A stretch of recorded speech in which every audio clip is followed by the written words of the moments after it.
ರೋಗದಿಂದ ಸಂಪೂರ್ಣ ಗುಣಮುಖ ಆಗಿದ್ದೇನೆ. ವೈದ್ಯರು 6 ವಾರ ವಿಶ್ರಾಂತಿ ಹೇಳಿದ್ದಾರೆ. ಹಾಗಾಗಿ ಇವೆರಡು ವಾರಗಳಲ್ಲಿ ಪ್ರಯಾಣ ಆರಂಭಿಸಿ ಸಾರ್ವಜನಿಕ ಜೀವನಕ್ಕೆ ಮರಳುವೆ ಎಂದು ಮಹಿಳಾ ಮತ್ತು ಮಕ್ಕಳ ಅಭಿವೃದ್ಧಿಯ ಇಲಾಖೆಯ ಸಚಿವರಾದ ಲಕ್ಷ್ಮೀ ಹೆಬ್ಬಾಳ್ಕರ್ ಹೇಳಿದ್ದಾರೆ.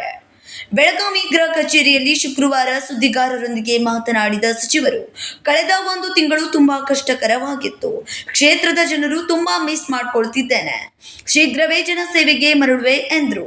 ನೋಡಿ, ರಾಜಕಾರಣದಲ್ಲಿ ಬಹಳಷ್ಟು ವಿವಿಧ ರಾಜಕಾರಣಿಗಳು ಇರ್ತಾರೆ. ಆದರೆ ನಾನು ಯಾವತ್ತಿದ್ರೂ ಕೂಡ ಜನರ ಮಧ್ಯದಲ್ಲಿ ಇದ್ದವಳು. ಜನರ ಕಷ್ಟ ಸುಖ, ಅದರಲ್ಲೂ ನನ್ನ ಕ್ಷೇತ್ರದ ಜನ ಅಂತಂದರೆ ಅವ್ರ ಮನೆ ಮಗಳ ಥರ ಸೇವೆಯನ್ನು ಮಾಡಿದಂಥವ್ರು. 25 ವರ್ಷದ ರಾಜಕೀಯ ಜೀವನದಲ್ಲಿ ಏನು 1 ತಿಂಗಳಿತ್ತು, ಇದು ನನಗೆ ಭಾಳಷ್ಟು ಕಷ್ಟಕರವಾಗಿತ್ತು. ಆದರೂ ಕೂಡ ಎಲ್ಲರ ಜೊತೆ ದೂರವಾಣಿಯ ಮೂಲಕ ಸಂಪರ್ಕದಲ್ಲಿದ್ದೆ. ಆದರೆ ಯಾವ ರೀತಿ ಪ್ರಾಕ್ಟಿಕಲ್ ಆಗಿ ಹೋಗಿ ಅವರ ಜೊತೆ ನಾನು ಅವರ ದುಃಖದಲ್ಲಿ ಸುಖದಲ್ಲಿ ಭಾಗಿಯಾಗ್ತಾಯಿದ್ದೆ, ಅದನ್ನು ಬಹಳ ಮಿಸ್ ಮಾಡಿದೆ. ಭಗವಂತನ ಆಶೀರ್ವಾದ ಮತ್ತೆ ಅವರ ಸೇವೆ ಮಾಡಲಿಕ್ಕೆ ಇವಾಗ ಸನ್ನದ್ಧವಾಗಿದೆ. ನಾನು ಕಳೆದ 25 ವರ್ಷಗಳಿಂದ ಸಮಾಜ ಸೇವೆಯಲ್ಲಿ ತೊಡಗಿರುವೆ. ಜನರ ಮಧ್ಯೆ ನನ್ನ ದೈನಂದಿನ ಜೀವನ ನಡೆಯುತ್ತಿದೆ. ಈಗಲೂ ದೂರವಾಣಿ ಮೂಲಕ ಜನರ ಸಂಪರ್ಕದಲ್ಲಿರುವೆ. ಜನರ ದೇವರ ಆಶೀರ್ವಾದದಿಂದ ಸಂಪೂರ್ಣ ಗುಣಮುಖ ಆಗಿರುವೆ ಎಂದು ಸಚಿವೆ ಲಕ್ಷ್ಮೀ ಹೆಬ್ಬಾಳ್ಕರ್ ಹೇಳಿದರು.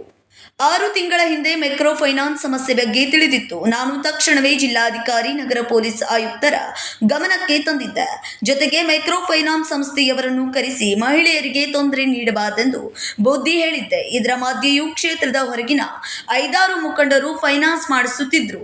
ಸುಮಾರು 20,000 ಮಹಿಳೆಯರಿಗೆ ಫೈನಾನ್ಸ್ ಹಣ ತೆಗೆದುಕೊಂಡು ಬಿಟ್ಟಿದ್ರು ಎಂದು ಸಚಿವರು ತಿಳಿಸಿದ್ರು. 6 ತಿಂಗಳ ಹಿಂದೆ ಈ ಮೈಕ್ರೋ ಫೈನಾನ್ಸ್ ಈ ರೀತಿ ಆಗುತ್ತೆ ಅಂತ ನನಗೆ ಕಲ್ಪನೆ ಇತ್ತು. ಯಾಕಂತಂದರೆ ನಮ್ಮ ಕ್ಷೇತ್ರದಲ್ಲಿ ಬಹಳಷ್ಟು ಜನ ಈ ಇದಕ್ಕೆ ಮಹಿಳೆಯರೇ. ನನಗೆ ಯಾಕೆ ಇದು 6 ತಿಂಗಳು 9 ತಿಂಗಳ ಹಿಂದೆ ಗೊತ್ತಾಯ್ತಂದರೆ, ನಿರಂತರವಾಗಿ ಕ್ಷೇತ್ರದ ಮಹಿಳೆಯರ ಜೊತೆ ಸಂಪರ್ಕದಲ್ಲಿರೋದ್ರಿಂದ ಅವ್ರು ಏನು ಆ್ಯಕ್ಟಿವಿಟೀಸ್ ಅನ್ನೋದು ನಮಗೆಲ್ಲ ಗೊತ್ತಾಗುತ್ತೆ. ಸೊ ಈ ಫೈನಾನ್ಸ್ ಅವ್ರನ್ನ ಆವಾಗಲೇ ನಾನು ಕಮಿಷ್ನರ್ಗೆ, ಬೆಳಗಾವಿ ಕಮಿಷ್ನರ್ಗೆ ಫೋನ್ ಮುಖಾಂತರ ಮಾತಾಡಿದೆ, DC ಅವ್ರಿಗೆ ಮಾತಾಡಿದೆ, ನಮ್ಮ ACPಗಳಿಂದ ಅವ್ರನ್ನ ಕರೆಸ್ಕೊಂಡೆ.